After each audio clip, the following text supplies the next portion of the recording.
All by herself, she built the kingdom that she wanted. Hearty welcome to the marvelous Mahila for the day, Mrs. Neerja Singh. Eminent speaker on generation gap, an author and a social sensitization advocate. तो नीजा ma'am बहुत welcome है आपका हमारे platform पे। Please हमारी सारी महिलाओं को इंस्पायरिंग अपनी स्टोरी सुनाएं please. Thank you very much, Maninder. And I'm sure you get plenty of women very happy to participate in this because many of us don't feel as heard as we would like to be. Yeah, that So is the compliments to you on doing this program. Now, you said my name is Neerja Singh. I am currently a professional speaker on the generation gap. All my focus and my work is on talking about the generation gap, on doing research on generation gap. I write about generation gap. I make videos on generation gap. I just finished writing a book on generation gap.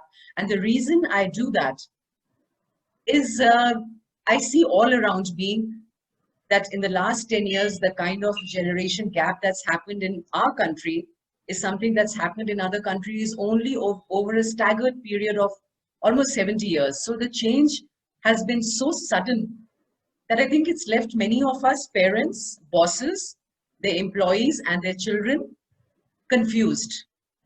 difficult to absorb so much of new technology. Absolutely, absolutely. It's very, very difficult, very painful sometimes. You want to do the right thing, but you don't know what the right thing is anymore.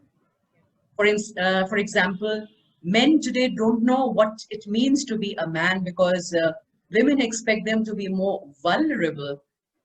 And the role of a father and a mother, those roles are changing. The roles of husband and wife, that arrangement is being renegotiated. Yes. So a lot of changes. And that's why my preoccupation with this particular topic, I feel very, very strongly about it. Now, you wanted me to start talking about my Your life journey, ma'am. We would like to know more about your work, the way you told us. And apart from that, we would like to hear more of any challenges you have faced in your life as a woman. Yes. And you want to share with us. Right, Maninder. When I was growing up, I had a very regular, very happy childhood and an upbringing, a very loving upbringing. In fact, I am very proudly call myself a Fauji brat. So my father was in the army and we are a family. My husband retired last year from the Indian Air Force. So I'm a very proud Fauji. The upbringing was regular. My parents put us in the best possible education school, in the best possible schools, which in those days used to be the convent schools. And because I was reasonably good in studies, I did fairly well. I ended up taking science because in those days, people used to say that only lallus take humanities. Humanities, even The good students, yes. That if you're a good student, science was worshipped. Science was the subject to study. Yes. And I remember going to Ferguson College, sitting in the vice principal's office. My father was sitting next to me, and the vice principal had his pen on the form, and he was looking at me and asking, "All right, subject." I said, "Options, chemistry or English literature?" I said, "Both." He said, "No, that doesn't happen." And out of this pressure of being a decent student and wanting to please everybody around me, I said, all right. And I ended up studying chemistry, made great friends in Ferguson College, Pune, fantastic college, but I would have done brilliantly, I think, in English literature because that came very naturally to me. So childhood went like that. It was good, and but the challenge now. As soon as I turned 22, my friends started getting married around me. And I began to get the message from my ecosystem that I'm perhaps a bit too ambitious and that it's not nice to be, be so ambitious for a nice girl. It was not considered a very feminine quality. Today, it is more acceptable for women to be ambitious. Yes, I encouraged my daughters to be ambitious, but back then, my mother said that I want my daughters, her philosophy was, all right, get a good education, work for about 2 years, so that should there be any need, any circumstances, you are able to hold your own. But she never thought in terms of a proper profession. But when it came to my children, I encouraged them to get professionally qualified, to go into the workforce. So that was a challenge there because I wanted to make a different choice. I wanted to I wanted to set up my own ad agency, but that was not happening because there was pressure from around to get married. So that was the first challenge. Hmm. And I think it's quite common for my generation. It's not so unusual. Many of us experience that. One good social change you expect for women, which should be in the society by now, or in future definitely should be. All right. My biggest apprehension right now as a mother of two daughters is also that although women have changed a lot, but the environment around them has not been able to keep pace because the conditioning is too deep rooted and the system and the power structure is too deeply entrenched. So my hope for society is that first, number one, kindness, acceptance, because we are actually sitting on the cusp of massive changes and a lot is going to change. It's happening too fast. So if society as a social system, us included, you and me, Maninder and Neerja, part of the social system, if we can be more kind, if we can be more accepting, Acceptance. if we can, yes, if we can give each other people the benefit of doubt, and if we can work from a place of good faith belief, right? You understand? You're benevolent. You don't doubt the other person. You tell yourself there must be a reason why that person is a particular way. And especially with women challenging the space around them, they're claiming public domain. They're celebrating their sexuality today. They're challenging the power structure, the hierarchy, the patriarchy. There are a lot of young women who are really out there. There's a lot of kind of a repressed anger perhaps built over many decades. Therefore, they are going to face resistance. Freedom is, your space is never given very happily because that's how. There's a lot of stereotypes Yes, existing. that, exactly.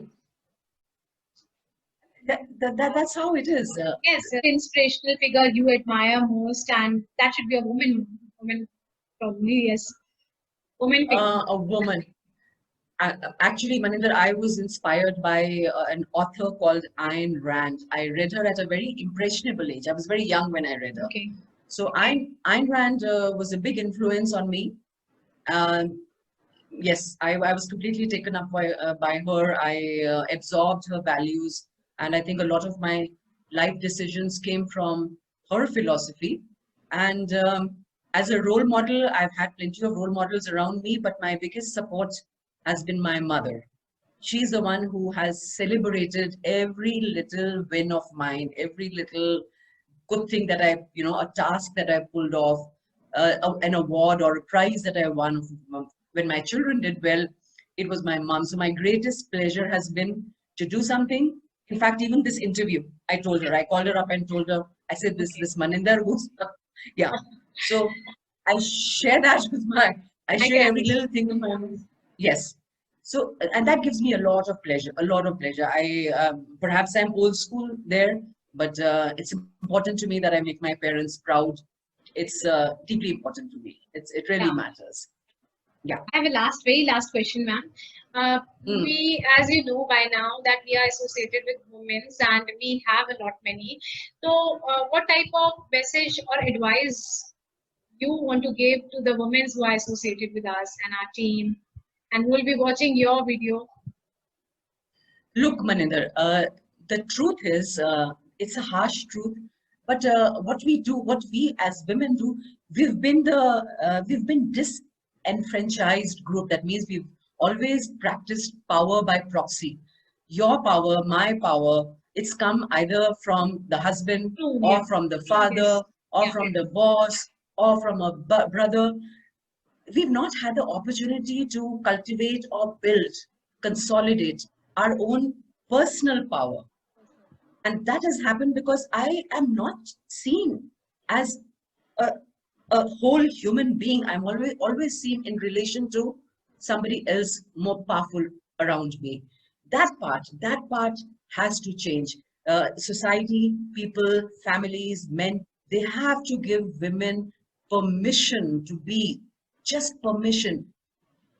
It's unfortunate that I'm using it, putting it like that. Why should a human being created by God need anybody's permission to be? But that's how the structure is. The first thing people in this gender permission to be, and by the way, there are other genders that are coming up. So we go back to saying that acceptance bit of it. Acceptance has to And yes, that acceptance has to be there. And the second thing I think women need to do is be each other's friends. Because we are disempowered, we play a double role. We are one thing with each other, but whenever a powerful person enters the scene, be. we become different. We become, helpless. We bat our, like that. We bat our eyelids and we become feminine, and we play this double role. Unfortunately, it's a little manipulative, but it happens because that's our survival is based on this, right? That is my message to women, that if you can stop doing that, be each other's friends, empathize with the other woman, understand what is happening with her. Thank you so very much. Thank you, Maninder. Take care. Take Thank care. you. Thank you so much. Lovely having you.